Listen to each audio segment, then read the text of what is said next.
안녕하십니까. 3월 8일 금요일 말씀 묵상 함께 시작하겠습니다. 오늘도 주님의 사랑과 은혜가 하나님의 말씀 가운데 순종하고 세상 가운데 그 능력을 떨치기를 원하시는 귀한 성도님들 가정과 생업 가운데 충만하시기를 기도합니다. 오늘 본문은 누가복음 11장 14절에서부터 28절까지 말씀이고요. 하나님의 나라가 선포되고 있는데 그 선포되는 하나님의 나라 앞에서 냉담하게 적극적으로 순종하지 않으려는 자들의 모습을 볼 수 있고요. 그리고 그들이 어리석게도 하나님의 나라를 제대로 느끼지도 못하는 모습을 볼 수 있는데, 이들의 모습을 통해서 우리가 이렇게 되지 않기 위해서 무엇을 해야 될 것인가 생각해보는 시간 가졌으면 합니다. 그럼 먼저 말씀 보시겠습니다. 예수께서 한 말 못하게 하는 귀신을 쫓아내시니 귀신이 나가매 말 못하는 사람이 말하는지라. 무리들이 놀랍게 여겼으나 그 중에 더러는 말하기를, 그가 귀신의 왕 바알세불을 힘입어 귀신을 쫓아낸다. 또 더러는 예수를 시험하여 하늘로부터 오는 표적을 구하니 예수께서 그들의 생각을 아시고 이르시되, 스스로 분쟁하는 나라마다 황폐하여지며 스스로 분쟁하는 집은 무너지느니라. 너희 말이 내가 바알세불을 힘입어 귀신을 쫓아낸다 하니, 만일 사탄이 스스로 분쟁하면 그의 나라가 어떻게 서겠느냐? 내가 바알세불을 힘입어 귀신을 쫓아내면 너희 아들들은 누구를 힘입어 쫓아내느냐? 그러므로 그들이 너희 재판관이 되리라. 그러나 내가 만일 하나님의 손을 힘입어 귀신을 쫓아낸다면 하나님의 나라가 이미 너희에게 임하였느니라. 강한 자가 무장을 하고 자기 집을 지킬 때에는 그 소유가 안전하되, 더 강한 자가 와서 그를 굴복시킬 때에는 그가 믿던 무장을 빼앗고 그의 재물을 나누느니라. 나와 함께 하지 아니하는 자는 나를 반대하는 자요, 나와 함께 모으지 아니하는 자는 해치는 자니라. 더러운 귀신이 사람에게서 나갔을 때 물 없는 곳으로 다니며 쉬기를 구하되 얻지 못하고 이에 이르되, 내가 나온 내 집으로 돌아가리라 하고 가서 보니 그 집이 청소되고 수리되었거늘, 이에 가서 저보다 더 악한 귀신 7을 데리고 들어가서 거하니 그 사람의 나중 형편이 전보다 더 심하게 되느니라. 이 말씀을 하실 때 무리 중에서 한 여자가 음성을 높여 이르되, 당신을 뵌 태와 당신을 먹인 저지 복이 있나이다. 오히려 하나님의 말씀을 듣고 지키는 자가 복이 있느니라. 어제까지 기도를 가르치시는 예수님의 모습을 볼 수 있었어요. 기도는 누가복음에서는 세상으로 나아가서 하나님의 나라를 선포하게 하는 능력을 받는 도구죠. 세상 가운데 담대히 나아가서 하나님의 나라를 선포하고 귀신들을 내어 쫓고 그 땅을 하나님의 통치 영역으로 만들어 가라는 하나의 사명을 실천할 수 있는 도구가 바로 기도입니다. 그래서 제자들의 기도는 권세를 발휘하는 행위죠. 마치 세상 통치자들이 명령을 내리고 거기다 조서를 내리고 거기다 옥새를 가지고 도장을 찍지 않습니까? 그와 마찬가지로 우리들에게 기도라는 도장이 주어져 있다는 겁니다. 하나님의 전권을 발휘할 수 있는 권세가 기도를 통해서 제자들에게 주어진 거죠. 하지만 문제는 세상에서 이렇게 하나님의 나라가 선포될 때에 그에 대해서 반대하는 자가 나타나기 시작하는데, 오늘 본문에서는 하나님의 나라가 선포되고 있음에도 불구하고 거기에 대해서 적극적으로 순종하거나 기뻐하거나 그것을 다시 전파하려고 하지 않는 태도를 가진 자들이 나타나고 있는 것입니다. 예수께서 한 말 못하게 하는 귀신을 쫓아내셨습니다. 말을 못하게 하는 귀신, 입을 닫고 있게 하는 귀신이죠. 복음을 전하지 못하게 하는 귀신이라고도 볼 수 있습니다. 그가 하나님의 말씀을 받았음에도 불구하고 그 말씀을 전하지 못하게 되는 냉담자들의 현실을 보여주는 것이라고 할 수 있어요. 말씀을 갖고 있음에도 불구하고 말씀을 전하지 못하는 귀신입니다. 하지만 예수님이 그 귀신을 내어 쫓으셨죠. 그런데 귀신이 나가니까 말 못하는 사람이 말한다. 그러니까 사람들이 놀랍게 여기는데, 여기서 이렇게 하나님의 나라가 선포되었을 때에 인간들이 보일 수 있는 세 가지 잘못된 반응들이 나타납니다. 하나는 무리들이 놀랍게 여기고는 있지만 아무 일도 하지 않는 거예요. 냉담한 거죠. 그리고 그 냉담한 사람들 중에서는 그가 귀신의 왕 바알세불을 힘입어 귀신을 쫓아낸다 하고 저거는 하나님 나라의 역사가 아니야. 적극적으로 부정하는 자가 있는가 하면 또 더러는 예수를 시험하여 하늘로부터 오는 표적을 구하는 자가 있습니다. 그게 진짜 하나님의 능력인지 아닌지 어떻게 알아? 증거 있어? 이런 태도를 보이는 거죠. 사실은 이들의 공통점은 무엇입니까? 하나님 나라의 역사를 보고도 귀신이 쫓겨나가는 것을 보고도 아무것도 하지 않는다는 데 있어요. 주저앉아 있는 거예요. 그러면서 왜 너는 아무 일도 하지 않고 주저앉아 있느냐? 어떤 이는 적극적으로 그거는 귀신의 역사야. 하나님의 역사가 아니야 라고 부인하거나 또는 그게 진짜 하나님의 역사인지 아닌지 어떻게 알아? 이렇게 말하면서 그것에 대해서 증거를 요구하면서 실제로 아무것도 하지 않는 그런 모습을 보이는 것입니다. 이에 대해서 예수님께서는 그들의 생각을 아시고 첫 번째로는 그것은 바알세불의 권세에 의해서 일어나는 현상이다라고 주장하는 자에게 반박을 하세요. 스스로 분쟁하는 나라마다 황폐하여지며 스스로 분쟁하는 집은 무너진다. 너희 말이 내가 바알세불을 힘입어 귀신을 쫓아낸다고 하는데 사탄이 스스로 분쟁하면 그의 나라가 어떻게 서겠느냐?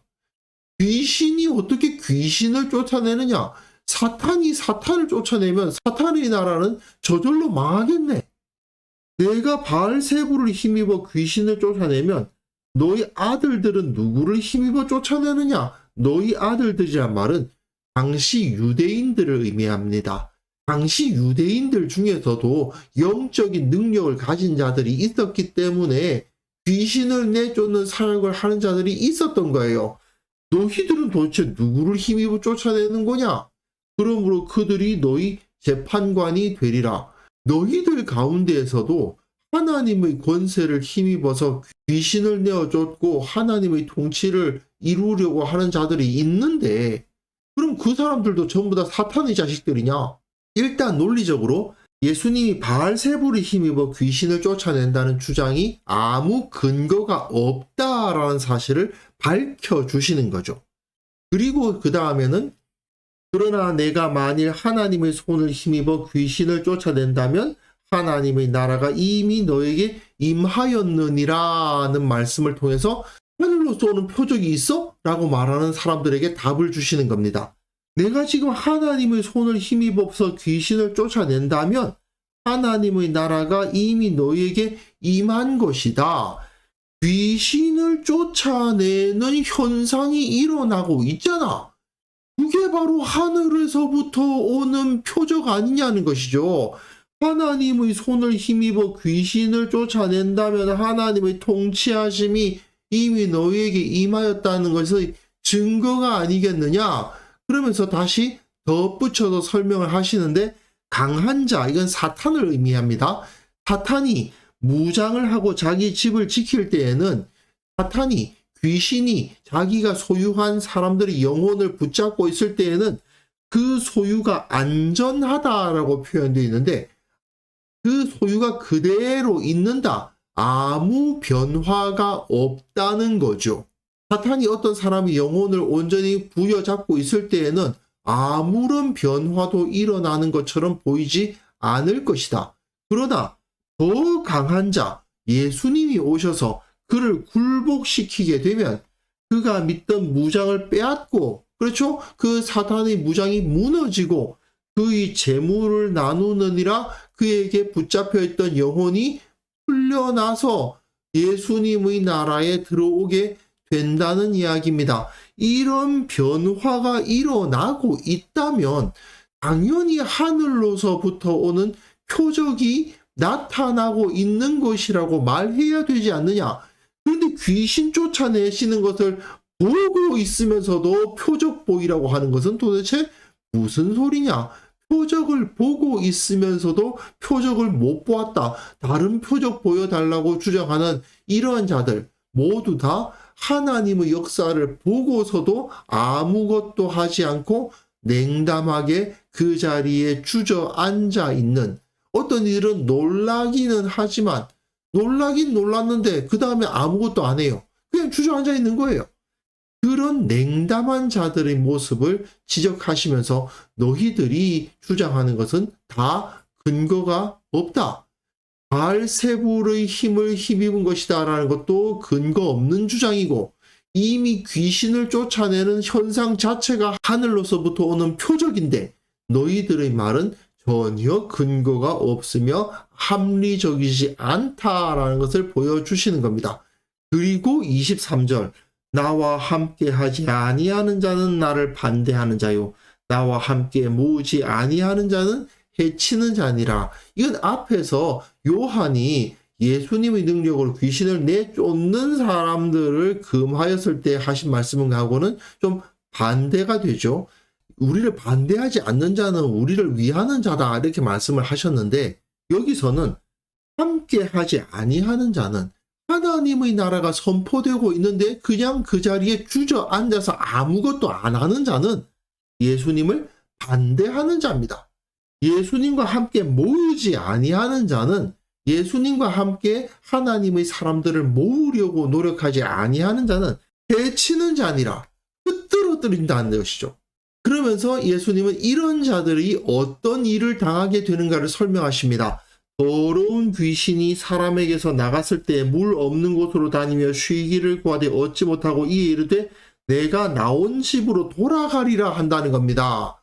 가서 보니 그 집이 청소되고 수리되었어요.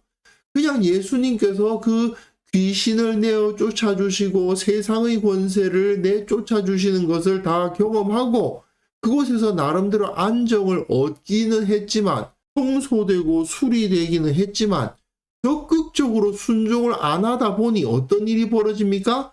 저보다 더 악한 귀신 7을 데리고 들어가서 고할 것이다. 그 사람의 나중 형편이 전보다 더 심하게 되느니라. 하나님의 은혜, 주님의 능력을 체험하고 하나님께서 모든 것을 회복시켜 주셨음에도 불구하고 순종하지 않고 적극적으로 하나님의 나라를 위해서 헌신하지 않는 자들의 결과가 어떻게 된다는 것입니까? 결국은 이렇게 더 악한 7 귀신까지 들어와서 그 나중 형편이 전보다 더 심하게 더 나빠지는 상황에 빠지게 될 것이다. 그러므로 그렇게 주저앉아 있어서는 안 된다는 것입니다. 하나님의 나라가 너희에게 임했다면 너희에게 기도의 권세가 있지 않느냐? 하나님의 말씀이 주어지지 않았느냐? 세상 가운데 나아가서 하나님의 말씀을 전하고 안 되면 기도해라. 간절히 기도하면 반드시 하나님께서 이루어 주실 것인데 왜 냉담한 마음을 가지고 주저앉아 있느냐, 이 말씀을 하시는 거죠. 그런데 안타깝게도 이 당시 사람들의 수준은 매우 낮았다 하는 것을 보여줍니다. 이 말씀을 하실 때에 무리 중에서, 무리입니다. 제자가 아니죠. 무리 중에서 한 여자가 음성을 높여 이르되 당신을 뵌 태와 당신을 먹인 젖이 복이 있나이다. 여기서 있나이다 이렇게 번역해 놓으니까 좀 경건한 말인 것처럼 느껴지는데 사실은 경건한 표현이 아닙니다. 당신이 있었던 태 자궁과 당신을 젖먹인 그 유방이 복이 있다 이런 표현을 쓰는데 이 자체가 조금 성적인 표현을 쓰고 있는 거잖아요. 자궁과 젖가슴을 표현하는 거니까 약간 상스러운 표현입니다. 그리고 이거는요, 아이고 잘났네, 당신 어머니가 부러워, 그 말입니다. 아이고 나도 당신 같은 아들 하나 있었으면 좋을 텐데. 예수님께서 지금 하나님의 말씀을 전하시고 하나님의 능력을 표현하고 계신데 이 여인은 그 예수님의 말씀을 듣고 내가 하나님의 말씀에 순종해야 되겠구나. 내가 하나님의 말씀을 듣고 그 능력을 받았으니 그 하나님의 나라를 위해서 열심히 헌신해야 되겠구나. 이런 생각을 하는 게 아니라 예수님께서 가르치시는 모습을 보고 아이고 잘났네. 아이고 똑똑하네. 말 잘하네. 나도 저런 아들 있었으면 너무 좋았을 텐데. 지금 이러고 있는 거예요. 그러니까 예수님께서 거기에 말씀하시죠. 오히려 하나님의 말씀을 듣고 지키는 자가 복이 있느니라. 이 여인이 지금 바라봐야 할 것을 못 바라보고 있죠. 뭘 가리켜서 저걸 보라고 하는데 가리키는 그 대상은 보지 않고 손가락을 쳐다보고 있는 거나 똑같지 않습니까? 이런 어리석은 태도에 대해서 예수님께서 하나님의 말씀을 듣고 지켜야 한다. 무엇에 주목해야 될 것인가를 바로 잡아 주시는 거죠. 예수님의 모습, 그 인간적인 요소에 주의를 빼앗기면 안 된다는 것입니다. 그러나 이 여인의 말에서 알 수 있듯이 사람들은 하나님의 말씀을 듣고 그 말씀에 순종하는 것에 관심을 갖지 않고 그 가르치는 사람의 인간적인 요소에 주목하는 어리석은 태도를 갖습니다. 또 유명하고 공부 많이 하고 또 외모도 좋은 그런 목사님이 말씀을 전하시면은 사람들이 주목합니다. 그 입에서 나오는 말씀이 무엇인가에 관심을 가지는 것이 아니라 그 목사님이 스타가 되는 거예요. 그런 현상이 지금 이 두 절에서 나타나고 있는데 결국 어리석은 자들이 이런 모습을 보이게 된다는 것을 보여주는 것이죠. 하나님께서는 지금도 다스리고 계십니다. 하지만 너무나도 많은 그리스도인들이 냉담하게 아무것도 하지 않고 주저앉아 있는 현실을 우리는 보게 됩니다. 우리에게는 기도의 권세가 있는데 그 권세를 가지고 말씀에 순종해서 세상에서 적극적으로 예수 그리스도의 모습으로 살아갈 때에 세상의 악한 영향력, 죄의 권세, 사탄의 권세가 무너질 겁니다. 그런데 그런 실천을 하지 않고 그냥 비판적인 태도를 취하고 있죠. 그게 하나님의 뜻 맞겠어? 뭐 이러면서 또는 그게 하나님의 뜻인지 아닌지 어떻게 알아? 뭐 이렇게 말하면서 그냥 주저앉아 있는 거예요. 아무것도 안 하고. 그리고 또 이 여인처럼 엉뚱한 거 바라보고 있는 겁니다. 하나님의 말씀에 관심을 갖는 것이 아니라 사람을 주목하고 목사님이 전하는 말씀에 순종하려 하는 것이 아니라 그 목사의 팬이 돼가지고 그건 정말 어리석기 짝이 없는 것이죠. 그렇기 때문에 우리는 우리의 모습을 좀 진지하게 바라보고 바로잡아야 됩니다. 어떻게 하면 내가 예수님을 따라서 예수님께서 가르쳐 주신 그 말씀에 순종하고 적극적으로 세상에 나아가 하나님의 나라를 선포할 수 있을 것인가? 나에게 기도의 권세가 주어져 있음에도 불구하고 나에게 말씀이라는 진리가 주어져 있음에도 불구하고 내가 이렇게 주저앉아서 아무것도 안 하고 있는 것은 아닌가? 이런 반성을 해보고 우리가 변화되어야만 되겠습니다. 그래서 이 시간 함께 기도하실 때에는요, 하나님의 나라를 바라보게 하옵소서, 적극적으로 순종하는 참된 주님의 제자로서 살아가게 하옵소서, 냉담하게 주저앉아 있지 않게 하시고 온전히 변화되는 역사가 일어나게 하여 주옵소서. 함께 기도하는 시간 가졌으면 합니다.